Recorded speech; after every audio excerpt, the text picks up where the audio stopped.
the one profession that creates all other professions. An effective professor plays an important role in the lives of their students, inside and outside their classrooms. But what are the main roles and responsibilities of the professor? And what are some of their challenges? I am honored to have an interview with Dr. Rifkin, the provost and the senior vice president at Fairleigh Dickinson University. Dr. Rifkin will talk to us about the roles and responsibilities of professors, and he will share his own perspectives about professors' challenges using Mino-acrostic method. So let's start. What are the main duties and responsibilities of a professor? So of course, those duties and responsibilities are going to vary from program to program and institution to institution. So let me take a step back and say, what is a professor and where do professors work? Mm-hmm. So in the American context, the term professor is used to describe someone who teaches in an institution of higher education in the United States. And so those institutions come in a variety of flavors. So we have 2-year institutions that are often referred to as community colleges, and 4-year institutions which offer bachelor's degrees. Now, some of those 4-year institutions also offer graduate level degrees at the master's or doctoral levels. But for the purposes of this conversation, I'm going to talk mostly about 2-year and 4-year schools. In addition, we have a division between colleges and universities that are private and colleges and universities that are public. The colleges and universities that are public are funded by, in the United States, by the community. That could be at the local level for instance, City College, at the county level, such as community college of a particular county, or at the state level, such as State University of fill in the blank name of the state. Private institutions are typically 4-year institutions. There could be 2-year institutions that are private, but I'm not aware of any. And there are 2 categories that I want to mention in terms of private institutions. Some institutions that are private are religious in nature. Mm-hmm. And they may be funded in part or entirely by a church, by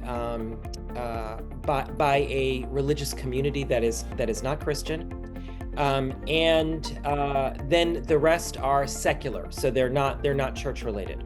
Mm-hmm. And professors who teach in all of these contexts have some duties and responsibilities that are similar, mm-hmm. and then some that are different based on where they teach. So the ones that are similar would be to prepare courses for instruction, to actually teach classes, to evaluate the work of students, and to submit evaluations, final course evaluations of students into the larger administrative structure of the given college or university. Most colleges and universities in the United States have those final course evaluations in the form of letter grades that range from the most typical letter grades used for that system are letters that range from A to F, with A being the best and F being not good at all, not acceptable. But there are institutions that have narrative evaluations and no grades. But in every institution, professors are expected, required to provide those end of course evaluations. In addition, in all colleges and universities, faculty are required to serve on committees. And these committees are very diverse in their function and their purpose. Some of them are committees that are focused on some kind of project or goal connected to the program, the academic program in which the faculty member serves. So for instance, there could be a committee that is focused on evaluating on an annual basis the learning outcomes of the students in that academic program. And that's an ongoing process. Then there are committees that are related to a higher level administrative unit. If you're teaching in a college, that higher level administrative unit could be a school. If you're working in a university, that higher level unit could be a college. So for instance, at the university where I work, the colleges have something called an educational planning committee. And that is a committee that reviews proposals for new programs, among other responsibilities. Then in many institutions, there are expectations of service in committees that might be formed in a faculty senate or faculty council. That would be a shared governance body, because faculty in most colleges and universities have a role in consulting with the administration of the given college or university about any proposed changes to existing practices and policies or the development of new practices and policies. And so there might be faculty senate or faculty council, faculty assembly, and these are stakeholder bodies that either faculty belong to by virtue of their appointment to the faculty in smaller institutions, or they're elected to represent their colleagues in larger institutions. And then there might be committees that are formed by that group. And then professors have the responsibility to do additional service that has to do with the needs of students. So this could be academic advising. Some institutions have professional advisors, others don't. Mentoring students, I define that as different from advising, academic advising. Academic advising is helping students figure out what classes to take next semester. Mentoring is helping them figure out where they should try to get an internship, or what they could do to try and enhance their readiness for the job market after they graduate, or their readiness to apply for a graduate or professional degree program upon completion of the bachelor's degree.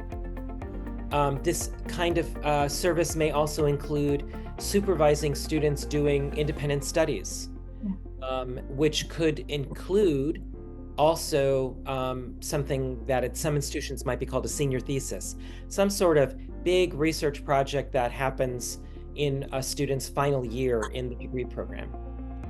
And then last but not least, colleges and universities have expectations that professors are going to do research. And I'm using the term research here very broadly, in its broadest possible sense.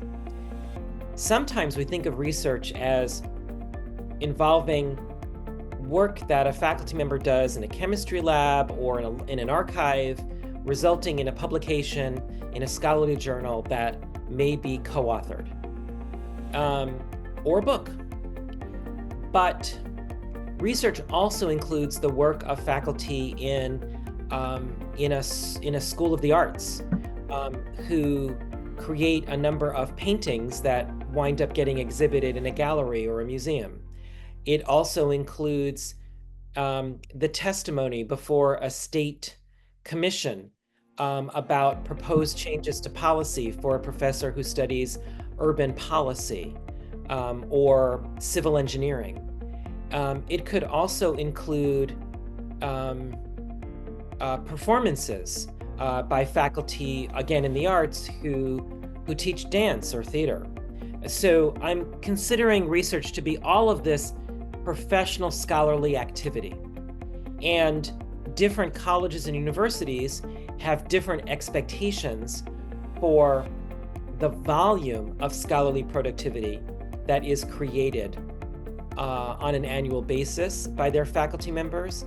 And then the departments or programs within each college and university have expectations for the nature of that scholarly productivity. So for instance, if I'm a professor of chemistry, and I create a great collage that's exhibited in a museum, the chemistry department is not going to count it as research because it's not in my field. That's not how they define research. So those are the major categories of duties and responsibilities of faculty members in American colleges and universities. Thank you. Thank you so much, Ben. Yeah. Oh my God. I mean, you pretty much summarized very important points about the duties and responsibilities of the professor in colleges and universities. And yeah, so I want to ask you another question, which is about what are the skills that make a successful professor? And if maybe you can start with the letter R. Okay. So research is a very important skill for professors. The nature and volume of research expected on the part of a given professor is going to vary tremendously based on the nature of the institution. So in the United States, we have a nonprofit organization called the Carnegie Foundation that evaluates all colleges and universities according to a different set according to a set of criteria based on how research intensive they are. And so there are some institutions, they're called R1, and that's the most research intensive. So professors at those institutions have the highest expectations on them for the volume and nature of the research that they produce. So R1 institutions in the United States include, for instance, Harvard, Yale, Princeton, so the Ivy Leagues, but also the flagship public universities like SUNY Binghamton, SUNY Buffalo in New York State, Rutgers, the University of Michigan in Ann Arbor, the universities of California, Los Angeles, and Berkeley, Stanford University, Northwestern. These are all R1 institutions. And a person who is hired into a professorial position at one of those R1 institutions has to be able to plan and conduct their research effectively. That means having the skills to work autonomously for the part of their research that can be done independently and on a solo basis, and collaboratively for those parts of a project that require a team effort. And different disciplines, academic fields, have different propensities for individual or collaborative publications. So for instance, if you are a professor of literature, you're more likely to be publishing as a solo researcher. But if you're a professor of psychology or chemistry, you might be publishing with a team of several other people on each article. If you're a professor of history, you might wind up publishing a book. But if you're a professor of biology, that's unlikely. It's more likely that you'll be having articles. And for the professors in each of these disciplines, they have to be able to manage their time and how they collaborate with others if it is a team or collaborative project. And that requires a certain kind of skill set, because every single day in your working life as a professor, you have things you have to do for today. The classes you're teaching today, the committee meetings you have today, the students you have to meet in your office for appointments to advise them or mentor them today. But that project, that's that research project that you have to submit by the end of the month or by the end of the semester or by the end of the year, that work isn't due today. Yeah. And for you to be successful in that position in a Research 1 institution, you have to have the skills to stay on top of these things that don't have daily deadlines. Yes. And there are a number of productivity tools that some people use. I climbed the ladder to tenure and promotion at a Research One university, the University of Wisconsin in Madison. I didn't have any of those productivity tools because they hadn't been invented yet. I made lists. And I used those lists and I held myself accountable looking at that list every day. How much time did I spend on that article? Did I get my work done? Did I make as much progress as I thought I was going to make?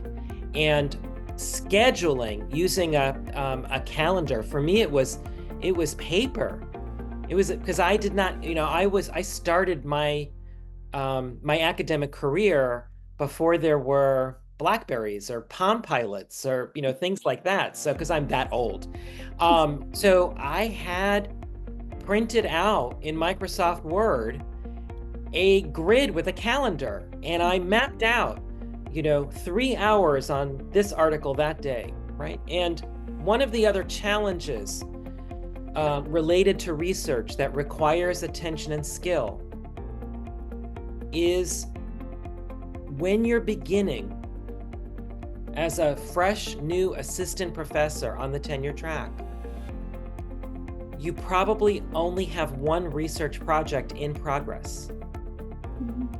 And your research productivity looks like a sine wave, right? So when it's published, then you begin that descent where you've got nothing going on. And as you advance in your career, that sine wave kind of evens out, where you've always got projects in progress at various stages.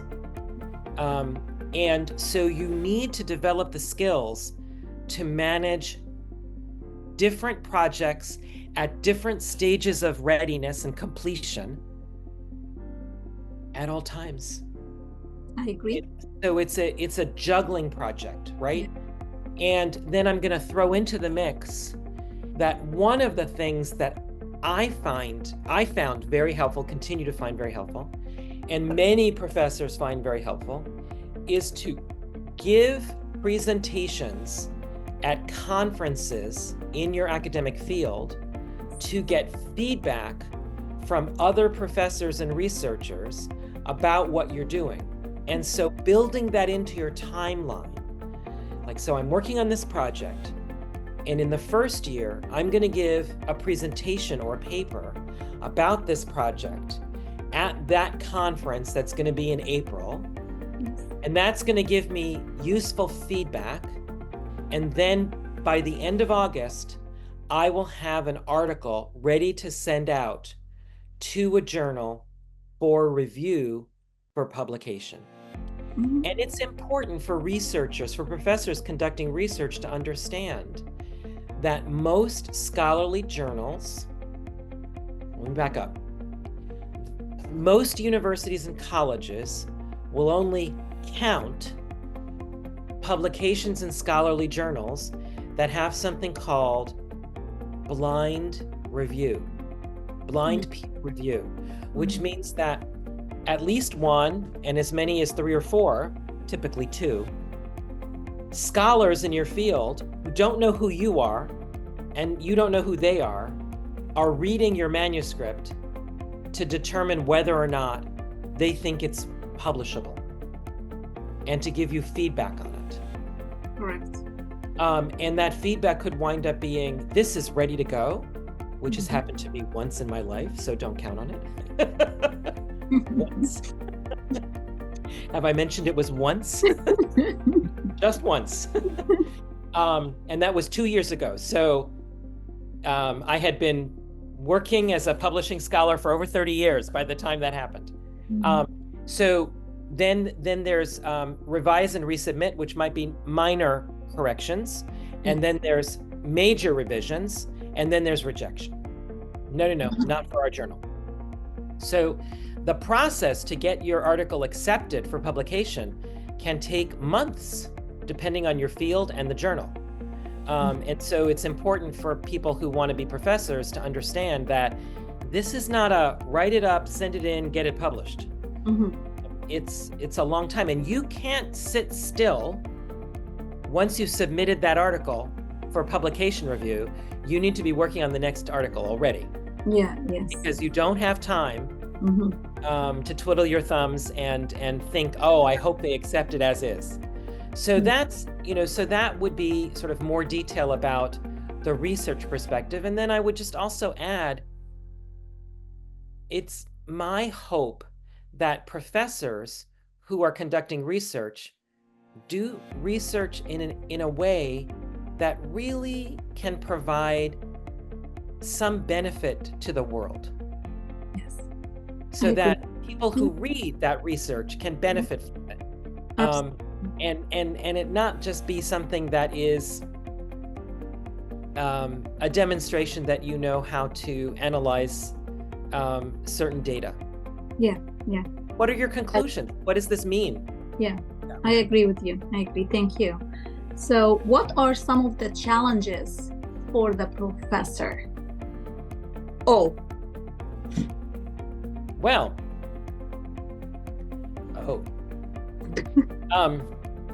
Other things that are very important for professors and for the colleges and universities that hire them are teaching.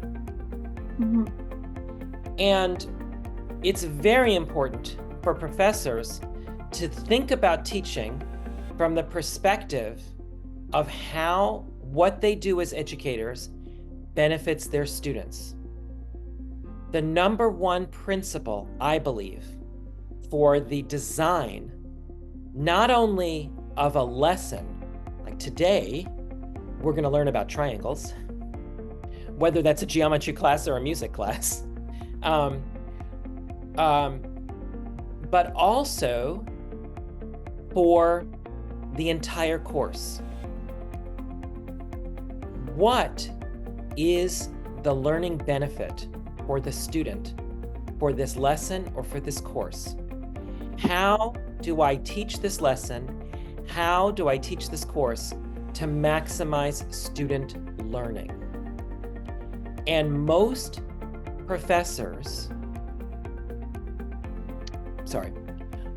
academic fields, unfortunately, very unfortunately, do not require and do not even offer training in how to teach to their graduate students who are pursuing the doctoral degree, which is the license to teach as a professor in a college or university in America. And so for most professors, learning how to maximize student learning in their classes is something they have to figure out on their own by taking on their own individualized studying effort, participating in workshops and seminars and webinars that may be offered by their university's Center for Learning and Teaching, by reading books about teaching. I highly recommend a book called Pedagogy of Kindness by Catherine Denial. And thinking about their own classes from the perspective of what they're learning in these various opportunities. For those professors in disciplines that have methods courses at the graduate level, they should continue to learn about teaching because we learn more about how students learn every day.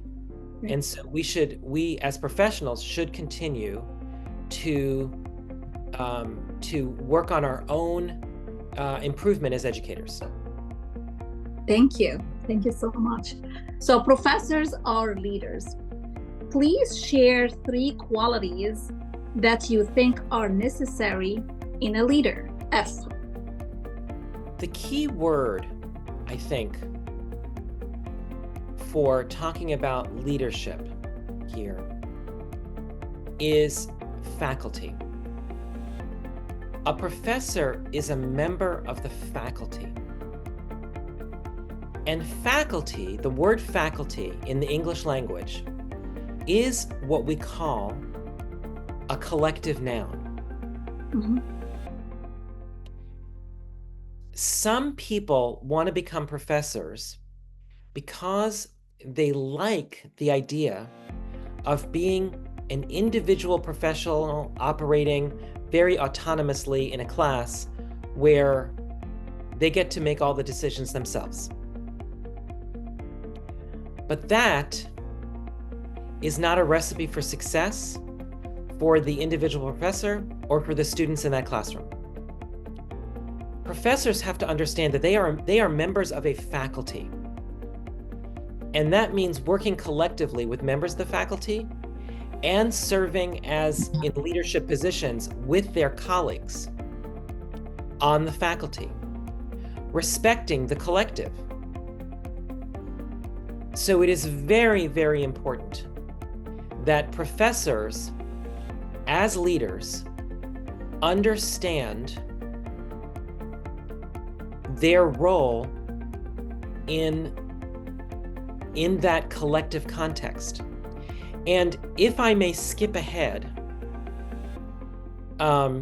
is the next letter going to be E? Yes. Okay. Yeah. I'd like to just start talking about the E in this context. May I do that? Absolutely. Okay.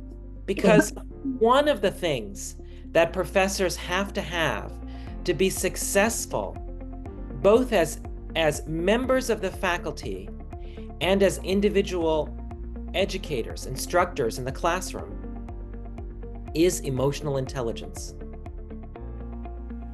They have to understand how to work well with others, who are their students, who are their colleagues, who are the staff, who are the custodians, who are the secretaries, who are the people who deliver inter-campus mail. It's everybody. It's a community. And every community suffers with individuals who have low emotional intelligence and who are not respectful and not compassionate. Now, I'd just like to compare two particular situations. A professor gets the news that their mother-in-law has just died. That professor is going to tell their department chair, I have to cancel class for a couple of days. I've got to fly to California where my spouse's parents live, and there's going to be a funeral there, and I'll be back when I can. And that department chair with emotional intelligence is going to say, of course, do whatever you need, take the time you need. And if you're going to be away for more than 2 classes, let's work on who's going to teach those classes for you. If not, then just cancel the classes and let the students know, or whatever the policy is in the institution. But that department chair or program director is treating that faculty member with compassion. Now let's talk about the student who finds out that their grandmother died. And by the way, the life cycle of a human being is such that professors are likely going to lose their in-laws. Unfortunately, also sometimes their spouses and their siblings and their children, God forbid. But these things happen in life, just as the students are likely going to lose grandparents. Yeah. And when a student tells a faculty member, my grandma died, and the funeral is the day after tomorrow, the faculty member has to have the emotional intelligence to say, I'm so sorry, as opposed to saying, and I'm so sorry, take the time you need, let me know when you're ready to come back, and we'll catch you up. As opposed to saying, I'm sorry, it's not an excused absence, you're on your own. Right? Or, it's not my grandma, it's my aunt. And having the professor say, well, I would excuse your absence if it were your mother or your father, but not your aunt. Right? Just assume that if the student is telling you their aunt died, that it matters to the student and that they need to show up to the funeral, and respect that student and show compassion and have emotional intelligence. So emotional intelligence is also important for how we manage disagreements in committees. Start with assuming that everybody in that committee has good intentions, means well, but may have a different perspective on the given problem. Approach your interactions with that person with respect, kindness, and compassion. These are critically important qualities for leaders, and every faculty member has to be a leader. I agree with you 100%, Ben. Do you have a teaching philosophy? And how would you apply it to your institution? S. Well, you're really challenging me here with this acrostic. So my teaching philosophy is very simple. It consists of 3 principles. Yeah. Just 3 principles. Mm-hmm. The first principle is, also begins with the S, sharing the joy. Whatever it is you teach, you got into teaching this thing because you found joy in it. Yes. There's something about this that brings you joy. When you go into the classroom, you have to show that joy. Because if you don't, the students will have no joy. Yes. And think about all those classes you took as a student where your professors or your teachers brought in no joy. And here, I'll just share with you, when I was in 8th grade, my school required that we have a class in physics. And on the first day of physics class, we expected the physicist to come in to say hello and start the semester to talk about physics. The physics teacher didn't come in. It was the marine biologist. And he said, the physicist is sick. I have to teach physics. I hate physics. And you know what? Very soon, so did all of us. Yeah. So we have to go in with joy. Yes. Have to go in with joy. So that's the first principle. The second principle is to be present. Yes. Sometimes the most important learning that your students will do that day is not on your lesson plan. Correct. But they, your students, are going to provide this opportunity for you to teach them something really important. And if you're not present, you're going to miss that. You're going to miss that opportunity. And you know, those really important things are connected to the noblest purposes of our roles as educators. And they have to do with what happens in the moment. And again, if you're not open to that presence, that mindfulness, then you're gonna miss it. You're gonna miss it.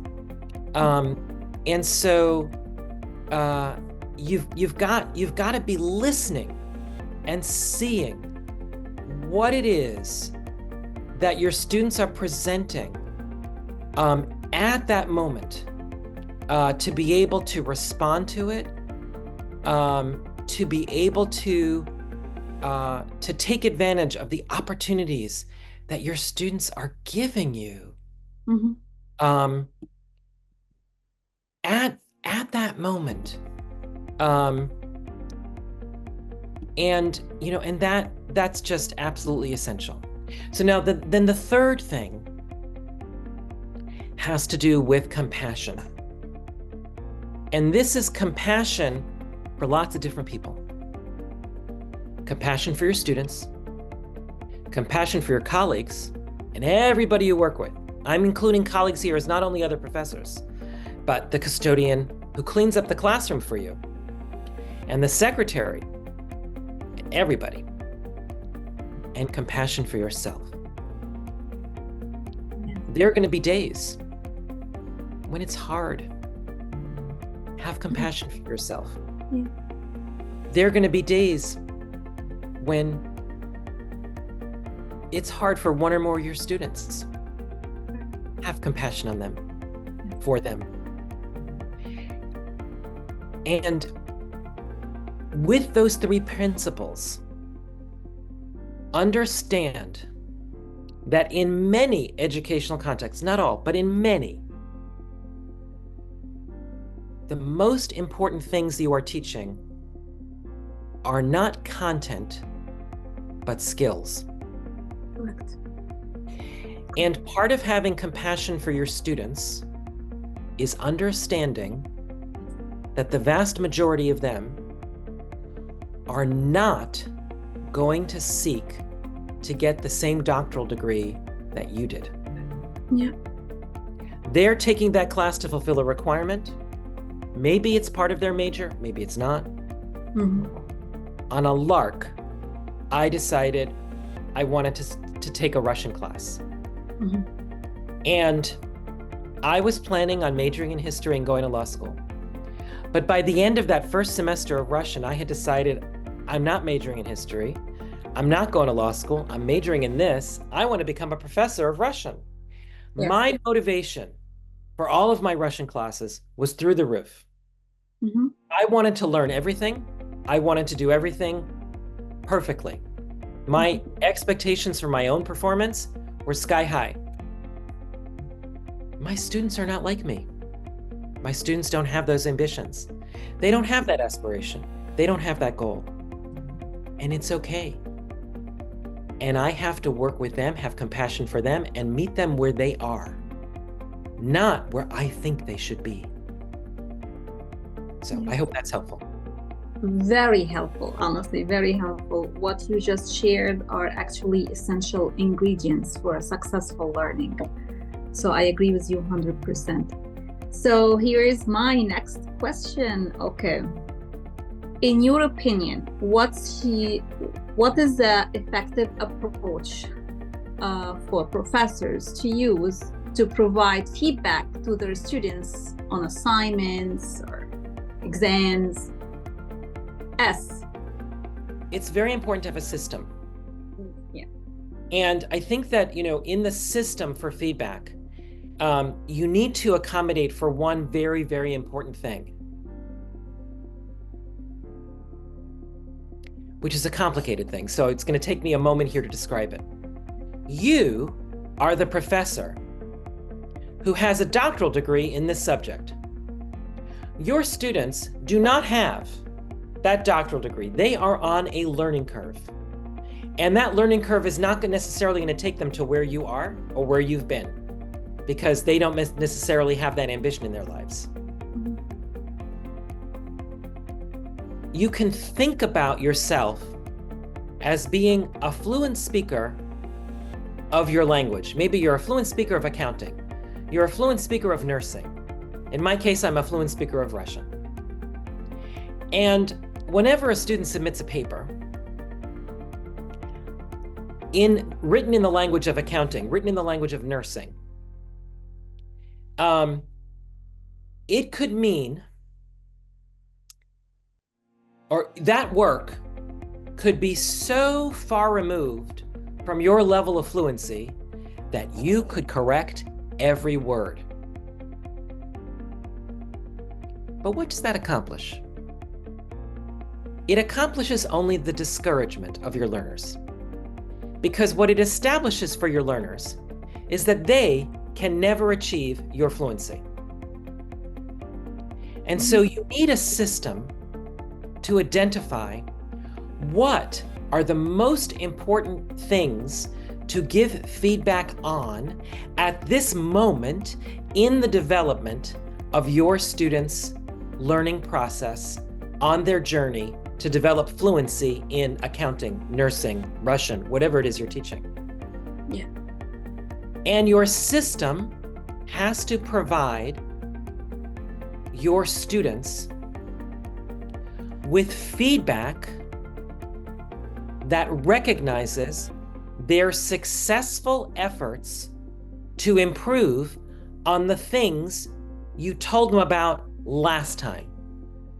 So let's just say you had paper number 1 and you told students, I really like what you did on points A, B, and C. And what I want you to do for your next paper is to work on issues D, E, and F. Mm-hmm. Your system should provide you with a way to recording that you said, I want to see progress on D, E, and F. And you need to give your students concrete suggestions that are actionable. Yeah. For them to improve on D, E, and F. And then when they submit their papers, if they've made any efforts at all on D, E, and F, you need to recognize it, because that encourages them and motivates them to do more. In an ideal world, they've met your goals for D, E, and F already. And then you can say, that was great work on D, E, and F. And now your next step is to work on G, H, and I. Yeah. Okay. Mm-hmm. Or you met my goals for D and E. I want you to work harder on F. And here is some more feedback, because I think you're ready to work on G and H. But so I'm giving you like these examples of 3 to 5 things, because that's manageable for a student. But if a student has written a 500 or 1,000 word essay and every word has red ink on it from the professor, that's not actionable. That's throw your hands in the air and give up, right? But what we want is for students to be motivated. Yes. And to see that if they work, they can succeed. And so your system has to add to that motivation. Yes. Yes. Thank you. Thank you so much. Great responses. So how do professors effectively use differentiated instruction? One approach that I take for differentiating instruction is to recognize that all of my students have different patterns of intelligences. So I subscribe to the theory of multiple intelligences, which is a theory developed by some psychologists by the names of Goldman and Gardner. Forgive me, off the top of my head, I don't remember their first names. I'm pretty sure it's Howard Gardner, but I can't remember Goldman. Anyway, the theory of multiple intelligences holds that in the past, we used to think of intelligence as assessed on a very traditional IQ test as consisting only of verbal intelligence, mathematic intelligence, and spatial intelligence. And now, Goldman and Gardner have theorized that everybody has a number of other intelligence, and they posited, I think, 8 or 9 of them, and I'll mention a couple of them in this conversation, but they're not saying that these are it. So they include musical intelligence, linguistic intelligence, mathematical intelligence, spatial intelligence, natural intelligence, bodily kinesthetic intelligence. And so just for instance about me, so I have very high linguistic intelligence and musical intelligence. Doesn't mean that I play an instrument, by the way, but I sometimes the way that I'll memorize things will be to write out my notes and then sing them to a melody that's familiar to me, and that helps me remember. For other people, that doesn't work for them. They don't have musical intelligence. Some intelligences that I don't have. I'm very bad at bodily kinesthetic intelligence.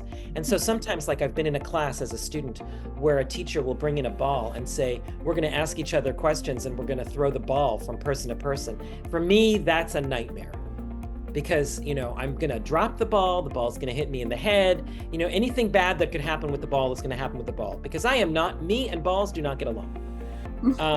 So what I try to do is recognize that all of my students have different patterns of strength and weakness among these and other intelligences, and to develop strategies for what we will do in the classroom and what I want them to do at home that will vary activities in such a way that students with different areas of strength will find a way to be successful and to demonstrate for me their learning.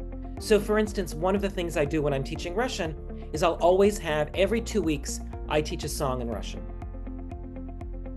Mm-hmm. And, it works for me to do that. It might not work in an accounting class. I don't know how you bring in music to an accounting class.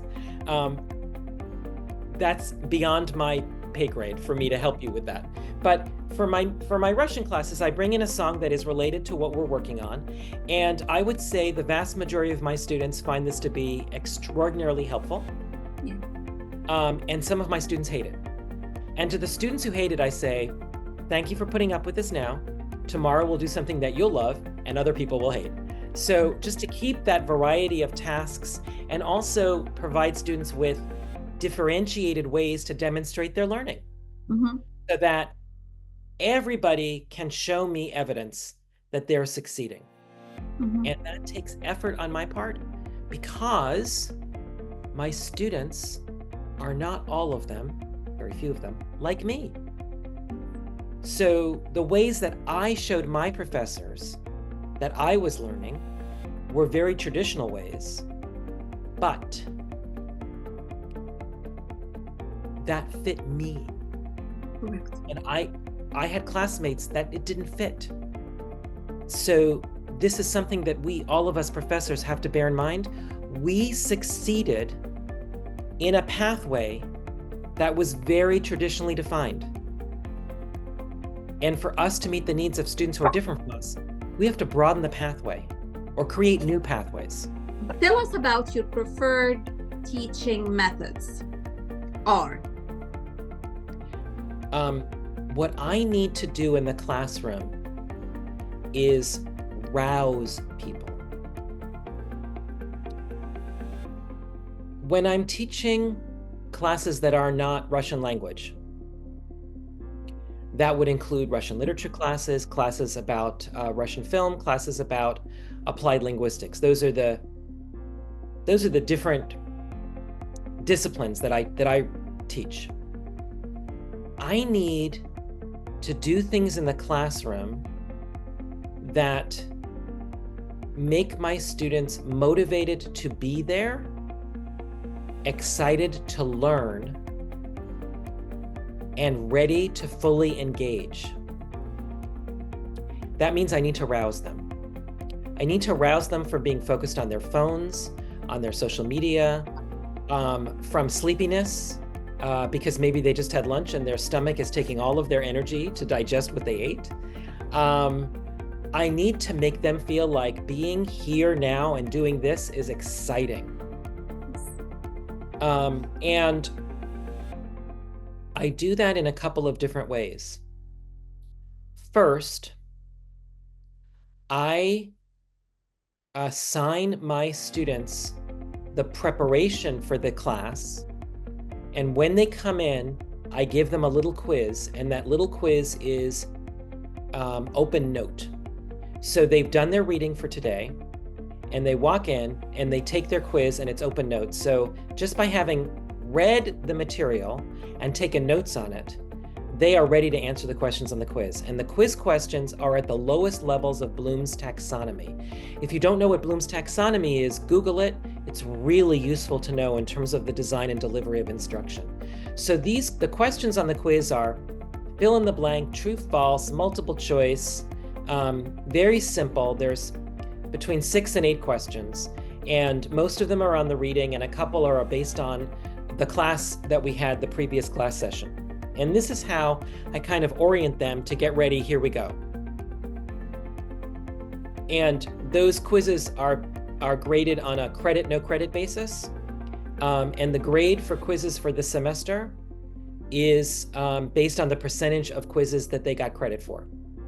So it's very low stakes and it's open note. So the students really, they feel rewarded for having done the reading. Because what I find is that if they haven't done the reading, it's really hard to have a good discussion in class. So I reward them for doing the reading. And then I have an activity in which they use the reading to do the activity.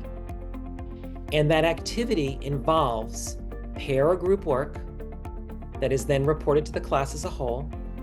And it involves